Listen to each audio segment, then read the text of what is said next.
পাকিস্তানের সাবেক প্রধানমন্ত্রী ইমরান খানের মুক্তির দাবিতে গেল রোববার রাজধানী ইসলামাবাদের উপকণ্ঠে বিশাল জনসভা করে পাকিস্তান তেহরিক ইনসাফ পিটিআই। ওই সমাবেশ থেকে অবিলম্বে ইমরান খানের মুক্তির দাবি জানান নেতাকর্মীরা। গেল ফেব্রুয়ারিতে বিতর্কিত নির্বাচনের পর এটাই ছিল পিটিআইয়ের প্রথম শক্তি প্রদর্শন।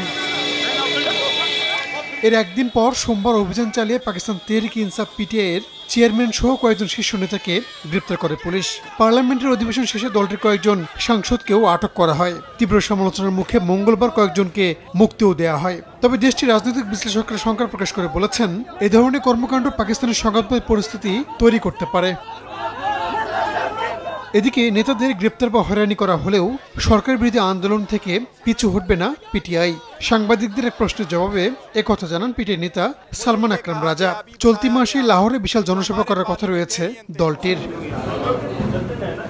2022 সালের 10 এপ্রিল অনাস্থা ভোটে প্রধানমন্ত্রীত্ব হারান ইমরান খান। এরপর থেকে একের পর এক মামলা হয় তার বিরুদ্ধে। 1 বছরের বেশি সময় ধরে কারাগারে বন্দী আছেন পাকিস্তানের ইতিহাসে সবচেয়ে জনপ্রিয় প্রধানমন্ত্রী। রাহানুল রানা, সময় সংবাদ।